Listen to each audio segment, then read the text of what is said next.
Assalamualaikum warahmatullahi wabarakatuh. Selamat pagi anak-anak. Alhamdulillah kita dipertemukan lagi pada pertemuan kali ini dengan semangat yang baru tentunya. Sebelum kita memulai pelajaran, marilah kita berdoa menurut kepercayaan masing-masing. Doa dimulai. Doa selesai. Bagaimana kabar kalian semua? Kayaknya kurang semangat ya. Nah, kita ulang. Kalau misalnya ibu bilang, apa kabar kalian semua? Kalian menjawab, Alhamdulillah, luar biasa, Allahu Akbar.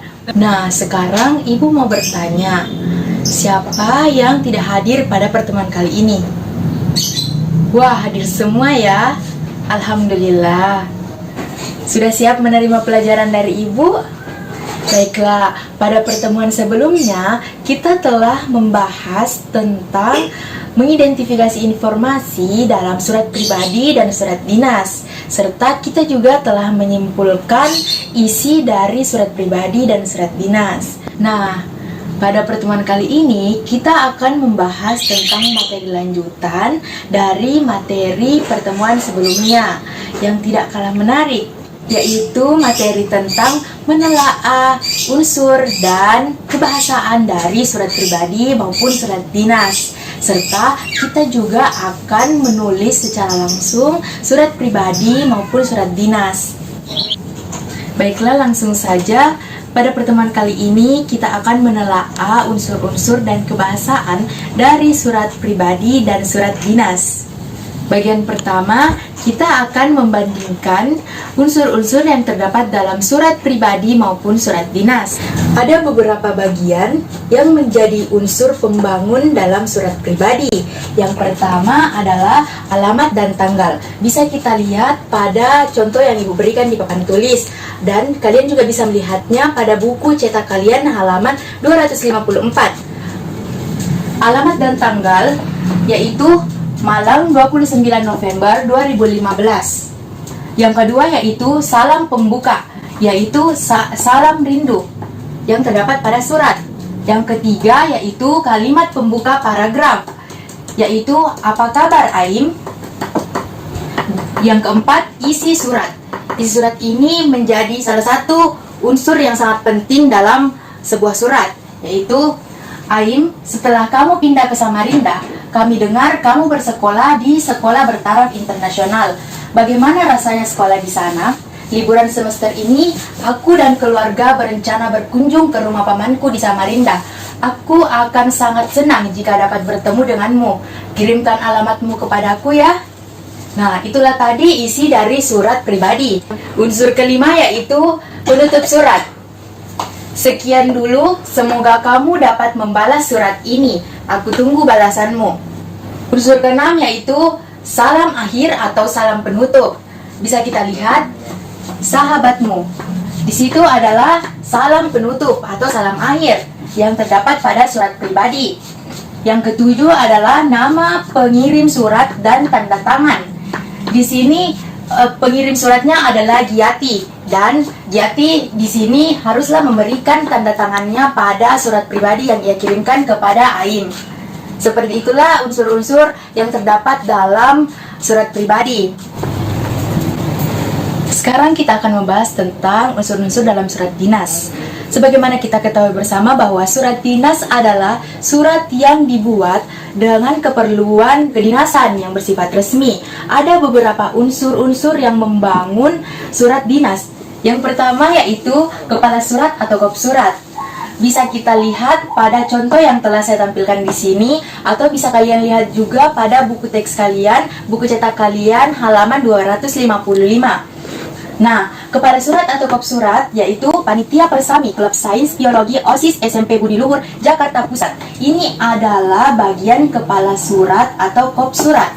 Nah, yang kedua adalah nomor dan tanggal, jumlah lampiran berisi inti dan tujuan surat.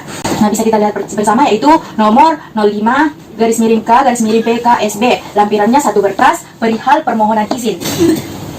Nah, yang ketiga yaitu alamat. Nah, di sini Yang terhormat Kepala Kuarcap Jakarta Pusat di Jakarta. Nah, ini adalah alamat dari surat dinas. Akan kemana surat ini dikirim, seperti itu. Yang keempat, salam pembuka, yang itu dengan hormat. Yang kelima, paragraf pembuka. Nah, paragraf pembuka ini adalah dalam upaya untuk lebih mengenal kawasan lingkungan pantai dan membantu kegiatan pelestarian lingkungan. Klub Sains Biologi OSIS SMP Mutiara 1 bermaksud mengadakan kegiatan perkemahan Sabtu dan Minggu di kawasan Pantai Marunda pada tanggal 4-5 Juni 2015. Itulah tadi paragraf pembuka yang terdapat dalam surat dinas. Nah, yang keenam adalah inti surat. Inti surat yang berisi kegiatan utama Persami adalah pencatatan dan pendokumentasian tumbuhan dan hewan yang hidup di kawasan tersebut secara terbatas. Untuk itu, kami mohon bantuan Bapak untuk dapat meminjamkan 3 tenda besar kepada kami. Kami mematuhi semua persyaratan yang ditentukan pihak Kuarcap dalam hal peminjaman tenda. Sebagai bahan pertimbangan kami, lampirkan proposal kegiatan. Nah, itulah tadi inti dari surat dinas tersebut. Nah, dari inti surat ini, pada kalimat untuk itu kami mohon bantuan Bapak untuk dapat meminjam 3 tenda besar kepada kami, itu adalah tujuan dari surat tersebut. Tujuan atau inti suratnya. Nah, yang ketujuh adalah paragraf penutup. Paragraf penutupnya ini adalah atas perhatian dan dikabulkannya permohonan ini kami ucapkan banyak terima kasih. Yang kedelapan adalah salam penutup, yaitu hormat kami. Di sini adalah salam penutup dari surat dinas. Nah, yang kesembilan, nama dan tanda tangan pengirim. Nama dan tanda tangan pengirim ini yaitu mengetahui kepala sekolah dari SMP Budi Luhur serta ketua panitia yaitu Sofia Nazila yang mengadakan acara ini. Nah, lanjut. Pada surat pribadi dan surat dinas ini sebenarnya memiliki kesamaan, seperti pada adanya salam pembuka, kalimat pembuka paragraf, isi surat, penutup surat, salam penutup, maupun nama pengirim surat dan tanda tangan. Pada surat pribadi dan surat dinas mereka memiliki keduanya, namun yang membedakan hanyalah konteks kebahasaan yang digunakan pada kedua surat ini. Sebelum kita memasuki materi tentang perbedaan ciri kebahasaan antara surat pribadi dan surat dinas, kita akan membahas realitas tentang eksistensi kegiatan surat menyurat pada saat ini. Kita sama-sama tahu bahwa perkembangan teknologi informasi dan komunikasi sangatlah pesat, dan pembuatan surat seperti surat pribadi untuk keluarga ataupun teman-teman ataupun sahabat pena kalian sudah jarang sekali dibuat karena adanya aplikasi-aplikasi yang semakin canggih di smartphone kalian seperti aplikasi WhatsApp atau email. Dengan adanya hal tersebut, eksistensi dan keberadaan surat pribadi sudah tidak sering dibuat lagi. Nah, karena kita telah menggunakan aplikasi-aplikasi yang telah tersedia pada saat ini. Nah, kita juga bisa menggunakan sosial media yang lain seperti Facebook, Instagram, dan sebagainya untuk berkomunikasi kepada orang-orang terdekat kita. Begitupun dengan surat dinas. Kita biasanya mengirimkan surat tersebut melalui aplikasi-aplikasi canggih tersebut yang telah saya sebutkan tadi. Nah, dengan perkembangan zaman, sekarang ini dengan adanya aplikasi-aplikasi teknologi informasi yang semakin canggih, kita dimudahkan untuk menyampaikan informasi kepada orang lain di sekitar kita. Walaupun seperti itu, penggunaan surat dinas tidaklah melulu menggunakan aplikasi seperti email ataupun WhatsApp dan lain-lain. Alangkah lebih baiknya surat dinas itu diberikan langsung kepada lembaga resmi sebagai tujuan kita mengirimkan surat tersebut. Seperti itu anak-anak. Terdapat beberapa perbedaan dari ciri kebahasaan antara surat pribadi dan surat resmi.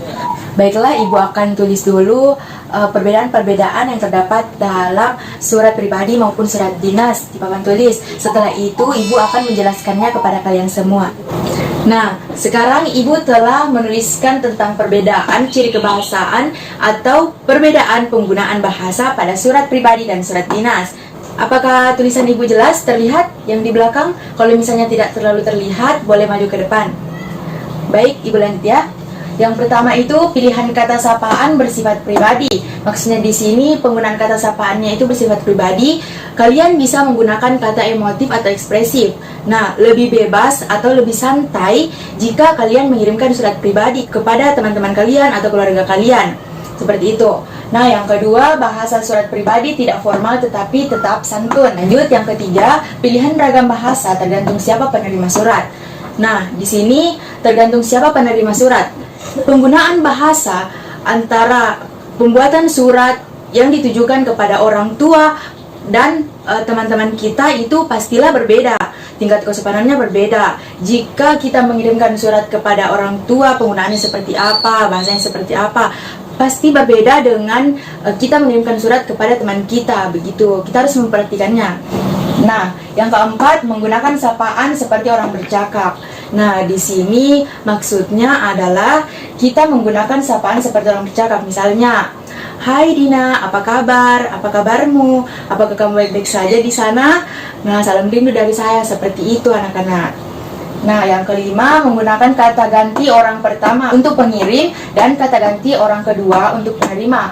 Nah, di sini kata ganti orang pertama untuk pengirim misalnya yang telah Ibu jelaskan tadi pada contoh surat pribadi. Misalnya kata ganti orang pertama itu "Saya sangat merindukanmu di sana, wahai sahabatku," misalnya Dina atau siapa. Nah, penggunaan kata "saya" haruslah digunakan untuk pengirim yang menjadikan kata ganti orang pertama. Nah, kata ganti orang kedua itu untuk penerima, misalnya "Apa kabarmu? Apakah kamu baik-baik saja?" Seperti itu. Kata ganti orang kedua yang digunakan untuk penerima yaitu "kamu." Seperti itu anak-anak. Yang keenam adalah menggunakan ciri kebahasaan yang khas pada saat mengundang dan memohon serta meminta penjelasan.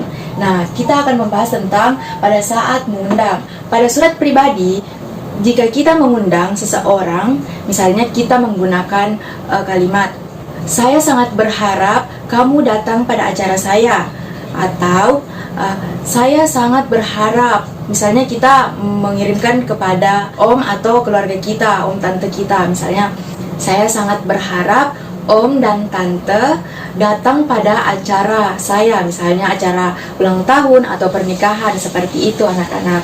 Nah, yang selanjutnya adalah memohon serta meminta penjelasan. Misalnya dalam surat kalian menulis, "Tolong ya, berikan saya kepastian tentang saya menuliskan. Tolong ya, kamu membalas surat saya untuk memberikan kepastian bahwa kamu akan ke Makassar untuk berlibur atau tidak.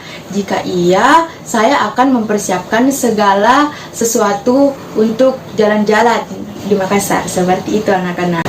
Nah, apakah ada yang ingin bertanya tentang materi surat pribadi, ciri-ciri kebahasaan yang telah saya jelaskan tadi? Baiklah, jika tidak ada, kita akan lanjut kepada pembahasan ciri penggunaan bahasa pada surat dinas. Ciri penggunaan bahasa yang pertama pada surat dinas yaitu pilihan kata sapaan bersifat formal. Maksudnya di sini, sebagaimana kita ketahui bahwa surat dinas adalah surat yang dibuat untuk tujuan resmi atau untuk tujuan kedinasan. Nah, pastinya kita harus menggunakan sapaan-sapaan yang formal tentunya. Seperti yang telah kita lihat tadi, contoh yang terdapat pada buku kalian juga pada halaman 255. Bagaimana penggunaan bahasa yang formal, sebaiknya itu seperti apa. Nah, yang kedua itu bahasa yang digunakan bersifat resmi. Nah, di sini penggunaan bahasanya harus resmi. Kita harus menggunakan bahasa yang santun, bahasa yang formal, seperti itu. Yang ketiga yaitu bahasa ragam baku. Bahasa ragam baku ini adalah bahasa yang digunakan untuk tujuan yang serius. Bahasa ragam baku ini kita berpedoman pada Kamus Besar Bahasa Indonesia maupun PUEB atau Pedoman Umum Ejaan Bahasa Indonesia. Seperti itu anak-anak. Baiklah, sekarang kita masuk pada pembahasan menyusun dan membuat surat pribadi dan surat dinas. Ibu meminta kalian untuk membuat masing-masing satu surat pribadi dan surat dinas, masing-masing satu per individu ya. Nah, untuk topik pembuatan surat pribadi, Ibu memberikan topik kalian membuat surat pribadi untuk ibu kalian yang sedang ulang tahun, serta kalian memberikan harapan-harapan kalian dalam surat tersebut. Sedangkan untuk surat dinas, ibu memberikan topik yaitu kalian membuat surat kepada Dinas Pendidikan Kota untuk mengusulkan perbaikan terkait pendidikan yang terdapat di kotamu. Setelah itu, jika kalian selesai membuat surat pribadi dan surat dinas, kalian jangan lupa memberikan tanda pada bagian-bagian unsur-unsur yang telah dipelajari tadi pada surat yang kalian buat. Misalnya pada kop surat, kalian tandai di situ yang mana bagian kop suratnya, seperti itu. Nah, selamat mengerjakan anak-anak. Jika telah selesai, maka ibu minta tolong kepada ketua kelas untuk mengumpulkan seluruh pekerjaan teman-temannya. Baiklah anak-anak, itulah tadi materi tentang menelaah unsur-unsur dan ciri kebahasaan yang ada pada surat pribadi dan surat dinas. Nah, unsur-unsur yang terdapat pada surat pribadi yaitu yang pertama alamat dan tanggal, yang kedua salam pembuka, yang ketiga kalimat pembuka paragraf, yang keempat inti dari surat tersebut, yang kelima adalah penutup surat, yang keenam adalah salam akhir atau salam penutup, yang ketujuh adalah nama dan tanda tangan dari pengirim surat. Sedangkan unsur-unsur yang terdapat dalam surat dinas yang pertama adalah kop surat atau kepala surat, yang kedua adalah nomor dan tanggal yang berisi tentang jumlah lampiran juga di sana. Nah, jumlah lampiran itu terdapat tujuan dari pembuatan surat. Nah, yang ketiga adalah alamat, yang keempat adalah salam pembuka, yang kelima adalah paragraf pembuka, yang keenam adalah inti dari surat tersebut, yang ketujuh adalah paragraf penutup, yang kedelapan adalah salam penutup atau salam akhir, dan yang kesembilan adalah yang mengetahui seperti capsek, nama-nama lembaga untuk memperkuat nama dan tanda tangan pengirim surat. Selain itu, kita telah membahas juga perbedaan dari ciri kebahasaan dari surat pribadi dan surat dinas, yang pada umumnya jika surat pribadi itu bersifat informal dan kita bisa menggunakan bahasa sehari-hari kita, sedangkan surat dinas itu harus menggunakan bahasa yang formal, baku, dan resmi. Seperti itu anak-anak. Jadi itulah tadi materi tentang unsur-unsur dan kebahasaan yang terdapat pada surat dinas dan surat pribadi. Nah, Ibu harap kalian memahaminya baik-baik ya anak-anak. Ingat baik-baik dan perdalam materinya di rumah. Nah, untuk penutup, Ibu akan memberikan kalian tugas rumah ya. Masing-masing kalian membuat satu surat, baik itu surat dinas maupun surat pribadi. Ibu tidak akan menentukan tema atau topik dari surat tersebut. Kalian bebas memilihnya untuk memperdalam materi yang telah kita pelajari hari ini. Mungkin sekian dari Ibu. Apakah ada yang ingin bertanya? Baiklah, kalau tidak ada, kita akhiri pertemuan kali ini. Semoga bermanfaat ilmu yang Ibu berikan, dan semangat untuk kalian semua. Semoga kalian semua menjadi anak-anak yang sukses nantinya. Wassalamualaikum warahmatullahi wabarakatuh.